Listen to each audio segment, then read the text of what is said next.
So in today's topic, we will talk about placenta, histology of the placenta, and what are the disease associated with the placenta. So are you able to see my screen?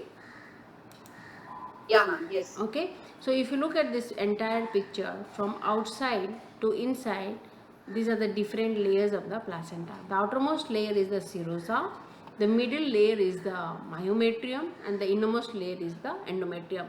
So can you tell me what kind of muscle you see in the myometrium? Smooth muscles, Yes. And what is the lining epithelium of the endometrium? columnar epithelium. Very good, columnar epithelium. And then you see the placenta. So let's say a woman is pregnant. Pregnancy will form the placenta, and the placenta, not necessarily every pregnancy will have the pathology in the placenta. So if there is a pathology in the placenta, what will happen? This is a benign condition. Okay, remember that. So benign is Hydatidiform mole, and the malignant counterpart is the choriocarcinoma. Okay, so now we will see how the placenta will look under the microscope.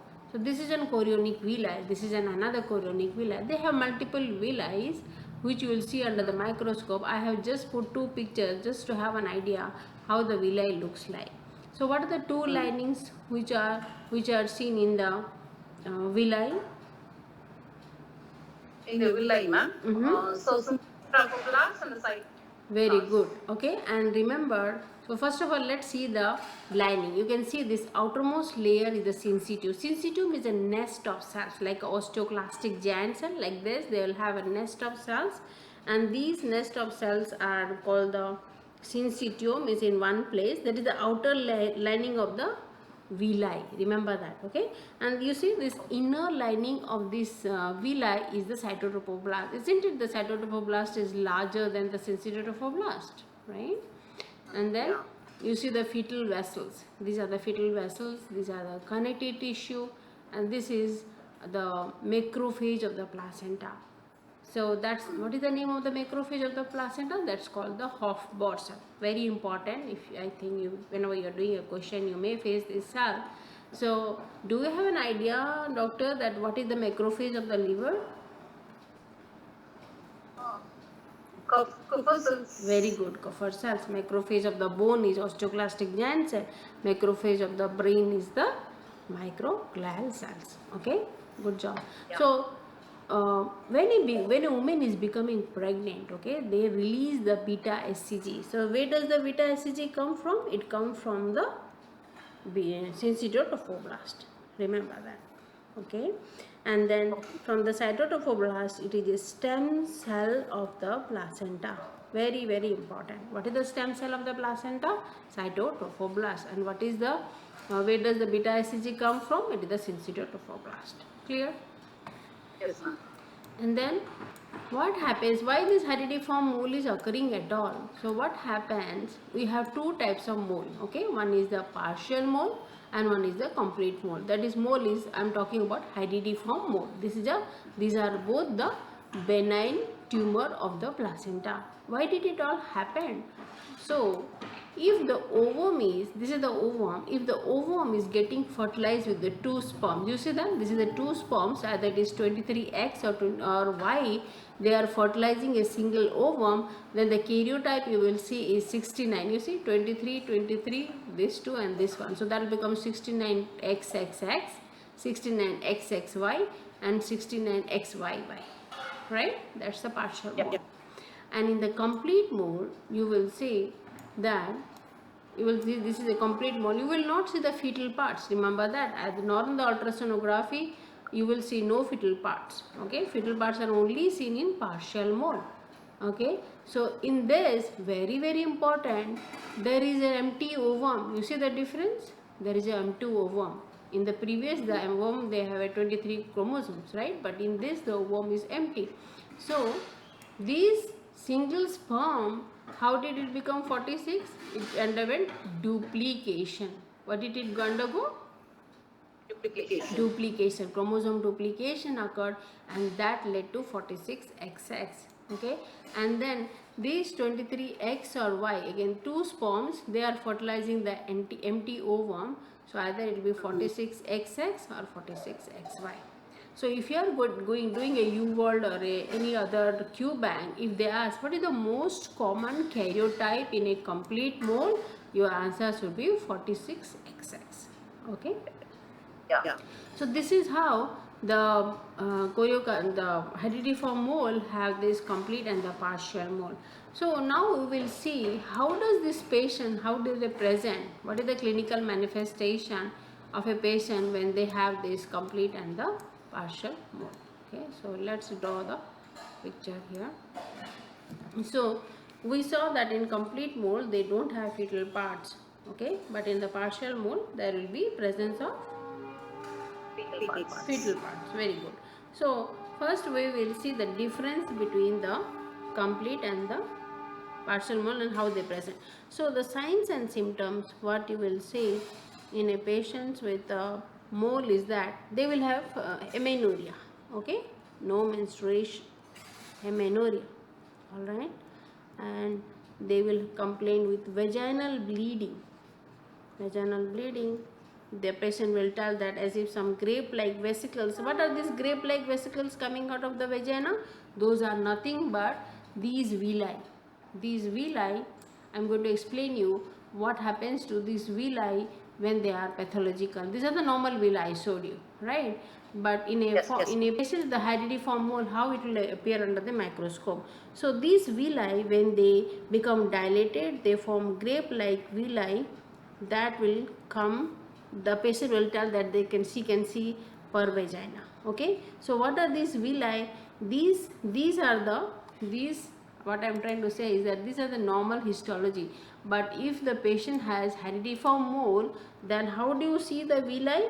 They are dilated.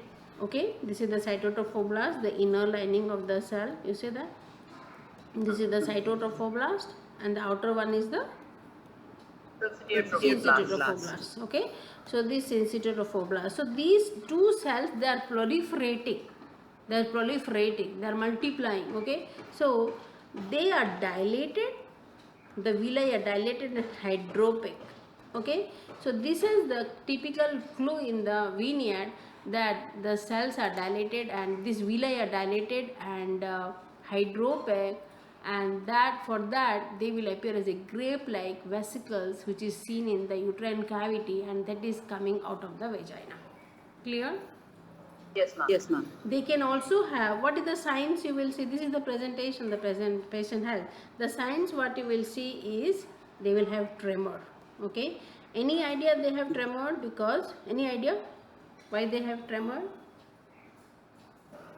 No, ma'am. They can have tremor because, do you remember from endocrine session I said that beta HCG, it mimics the HCG mimics the alpha subunit of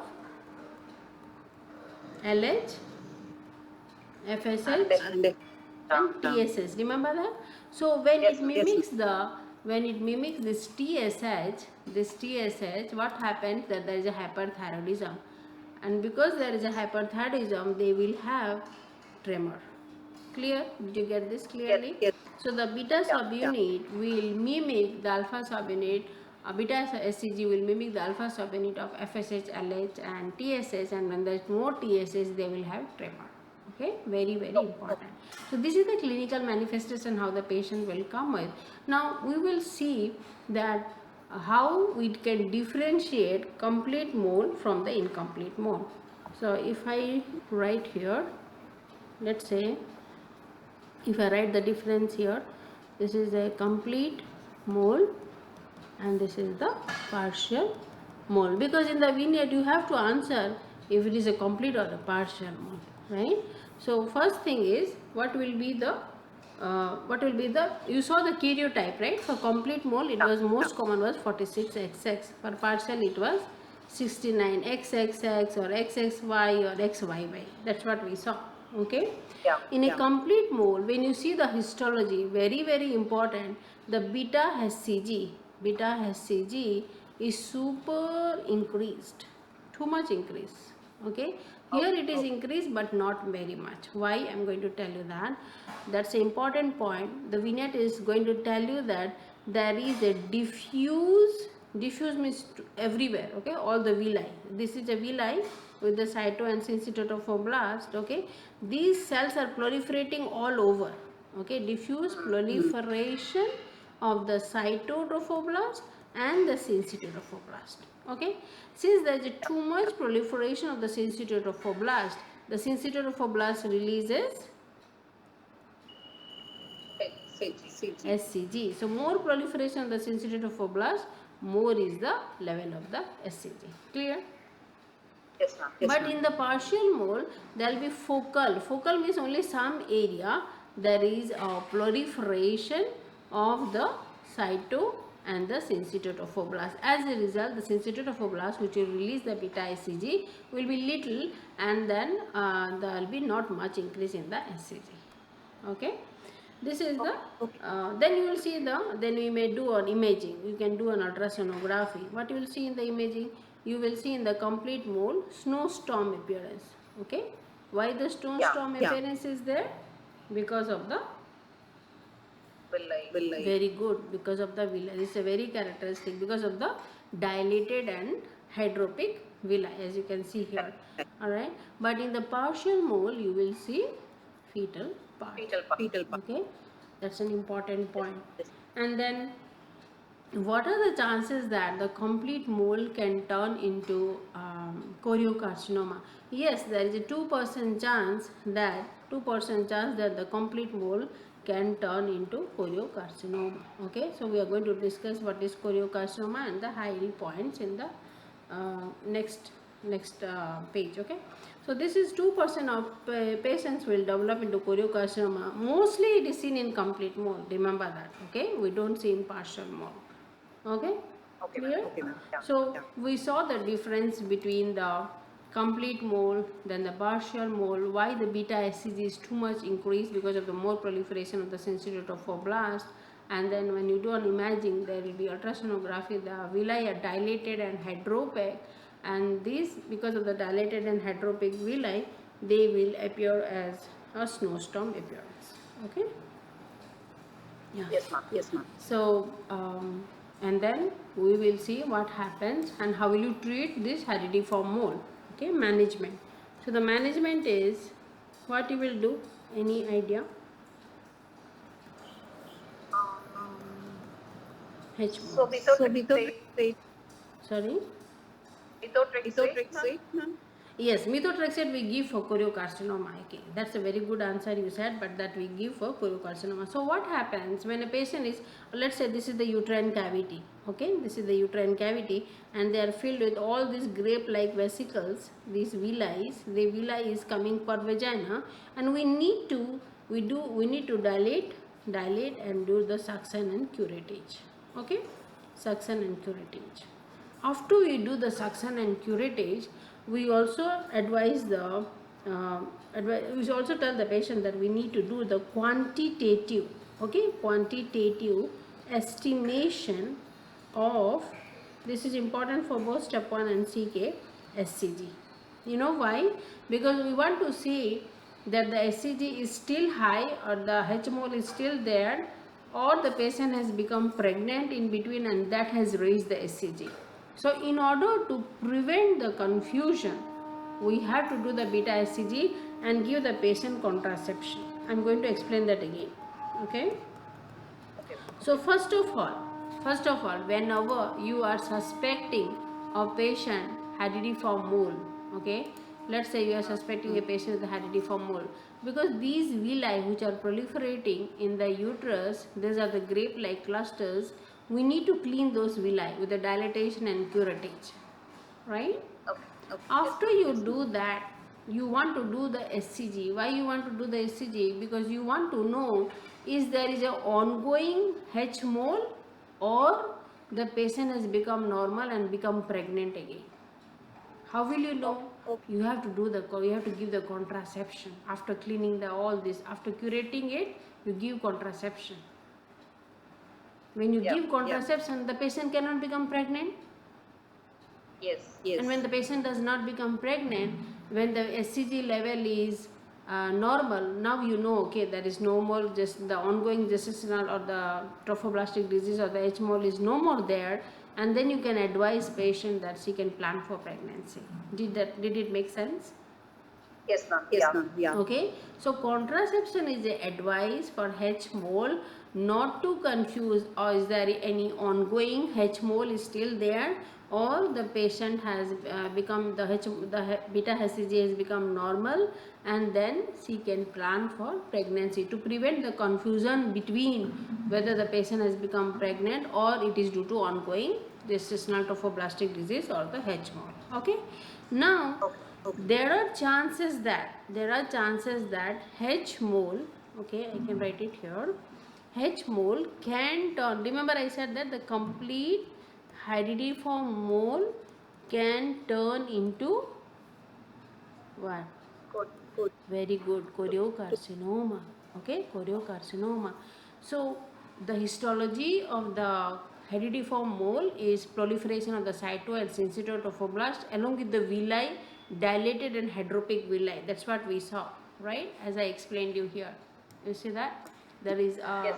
Yes. dilated and the hydropic villi and the syncytial and cytotrophoblast proliferation. But in case of choriocarcinoma, very important point, when you do the when you see the histology, the characteristic point will be absence of villi. Remember this will be a clue in the vignette.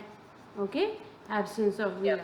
Yeah. Yeah. All right, and then Yeah. there will be Yeah. proliferation of cyto and syncytial trophoblast. Okay, and then very important, these choriocarcinoma, they can highly, as I said, it is highly malignant potential, right? So they can metastasize to lungs. Okay, to lungs. And what will be the manifestation if they metastasize to lung? They will have hemoptysis, right? They can have dyspnea. Yes. All the Yes. respiratory manifestation will be there. Okay, Yeah. so Yeah. when you do on chest x-ray, any idea what you will see on the chest x-ray? Cannonball. Cannonball. Very Met- good. yeah, Yes, metastasis. cannonball appearance, right? Cannonball appearance that you will see on the chest X-ray. That will be again a clue in the vignette. So in this condition, you will treat, like you said before, you treat with the methotrexate. Okay, methotrexate. Yes. And Yes. then I'm going to discuss about methotrexate and side effects of methotrexate. How should you monitor a patient when you give methotrexate in hemato-oncology session? But this is again important that when a patient is taking methotrexate, the side effects, because step 1 side effects are important, right? So the side effect will be oral mucositis. Okay, this is important. They can have pulmonary fibrosis. Okay, they will have hepatitis. Remember this. Okay, that is why we advise the patient AST and ELT. Clear? Yes, ma'am. Yes, ma'am. And another important thing, they can have bone marrow separation. Very important point for methotrexate side effect. All right. So another last important thing I would like to say, that when a patient, okay, when a patient has any kind of carcinoma. So what is carcinoma, doctor? Any tumor arising from the epithelium, right? Yes, ma'am. Epithelial cells, right? And sarcoma means tumor arising from the bone, fat, cartilage, isn't it? Smooth muscle. Yes. This is sarcoma by definition. So in the general pathology session, we were discussing about this. So what happens that carcinoma, they arise from the epithelial cell, and sarcoma, they arise from bone, fat, cartilage and smooth muscles, right? By definition, remember that all carcinoma, they metastasize to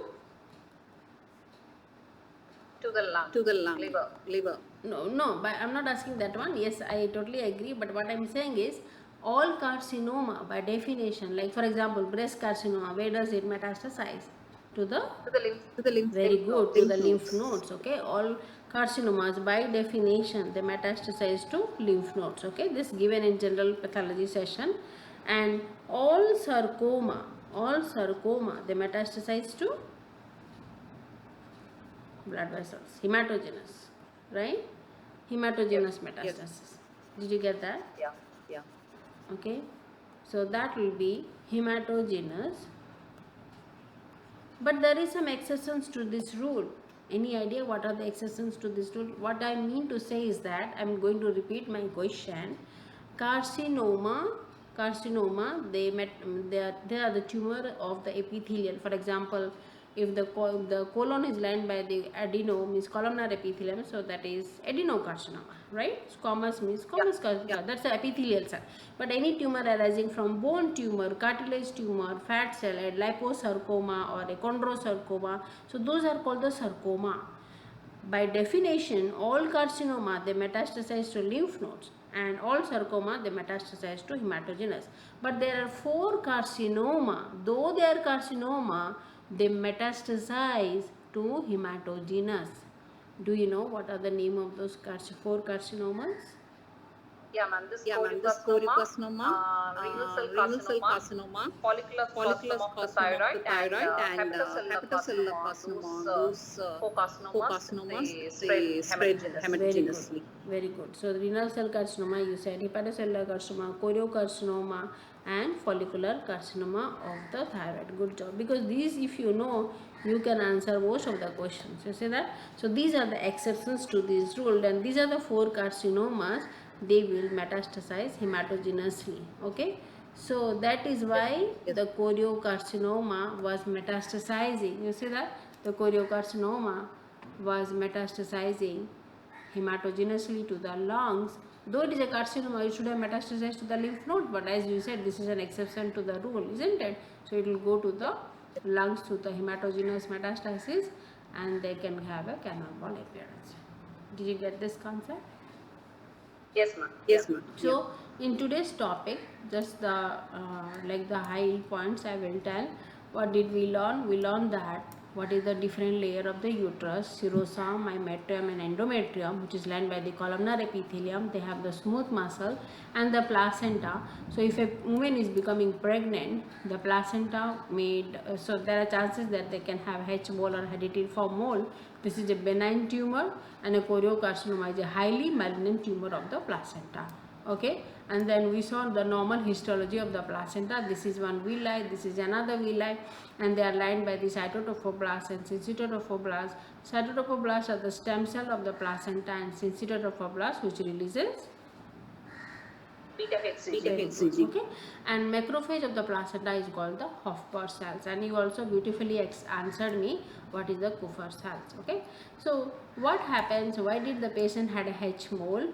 There are 2 types of Hydatidiform mole. One is a partial mole where they can have the fetal parts, one is the complete mole where they don't have the fetal parts. Okay, so in a partial mole, the 2 sperms are fertilizing 1 ovum, and this is the karyotype you see.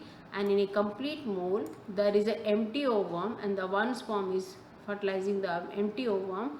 That means they can ask you, the vignette can twist you saying that the 1 sperm forming duplication and forming 46 XS, that means there is no contribution from the mother. Female. Very good. Mother. Contribution from the mother. You see that? So paternal Yeah. contribution only, and this the most common karyotype is 46 XS, because this exam is mainly for most common. Okay, and then 2 sperms can again fertilize the empty ovum, and the karyotype will be 46 XX or XY. We also saw that how do the patients with the Hydatidiform mole they will present with, they can have amenorrhea, vaginal bleeding, grape-like clusters. What are these grape-like villi? These are the placental villi. They are dilated and hydropic. That is a pathologic H mole. That's a normal. There is no blood vessel. You see, there is no blood vessels. They will be dilated. Okay. So this is, and also there will be proliferation of cyto and syncytotophoblasts, like we said. Okay, there will be proliferation of cyto and syncytotophoblasts, and these villi they are coming from the vagina. That is why they are called the grape-like clusters. Okay, and they can have tremor because of the alpha subunit and beta HCG. They mimic the alpha subunit of TSH, and TSH can cause hyperthyroidism, and hyperthyroidism will present with Tremors. Very good. Okay, and then we saw that what is the difference between a complete mole and a partial mole. This is the karyotype of complete mole. This is the karyotype of partial mole, 69XXX. Why the beta HCG is super increase in complete mole? Because there is too much proliferation of the diffuse proliferation of syncytiotrophoblasts. As a result, they are releasing too much HCG compared to only few proliferation of the focal, means only some area proliferation of the cyto and syncytiotrophoblasts, okay, in the villi, okay, remember that, in the villi. So you will see only mild or moderate increase in the HCG, and when you do an imaging you will see a snowstorm appearance. Why? Because of the villi, okay, all these villi are dilated, so that will look like grape like clusters in the uterine cavity, okay, like this will appear. But in the partial mole you will see the fetal parts, okay. And very important is that complete mole can turn into choriocarcinoma, okay. And as we saw, how will you manage a case of a Hydatidiform mole? You want to curate it, you want to clean all these grape like clusters and advise patients contraception, because you don't want to confuse that is it due to pregnancy or it is due to ongoing H mole, okay. So once you give contraception and once the beta HCG is come back to normal, then you can advise the patient for, she can plan for another pregnancy, okay. And then we also saw that choriocarcinoma, there is a absence of villi. You will never see villi in the choriocarcinoma. Then what you will see? You will see only proliferation of the cyto and syncytiotrophoblasts, okay. And they metastasize to the lungs, causing hemoptysis, dyspnea, and as like you said, you will see cannonball appearance on the chest X-ray, alright. And you treat with methotrexate, and the side effect of methotrexate are, can you read this for me? Oral mucositis, pulmonary fibrosis, hepatitis, and bone marrow suppression. Okay, so another important, whenever you are doing a vignette, and let's say that they may, let's say we give methotrexate in rheumatoid arthritis, many other conditions, okay. So it is important to answer, if that vignette is of short duration, then they can cause hepatitis. But if it is a long duration of the disease and you are giving methotrexate, then fibrosis, because fibrosis will take long time, okay. So it is very important to answer a vignette according to the duration. If a patient has taken methotrexate for some condition, then AST, ALT, if the patient is having right hypochondral pain, or then you should go for AST, ALT, okay. And if fibrosis will take very long, okay. So according to the duration you should answer the vignette. Make sense?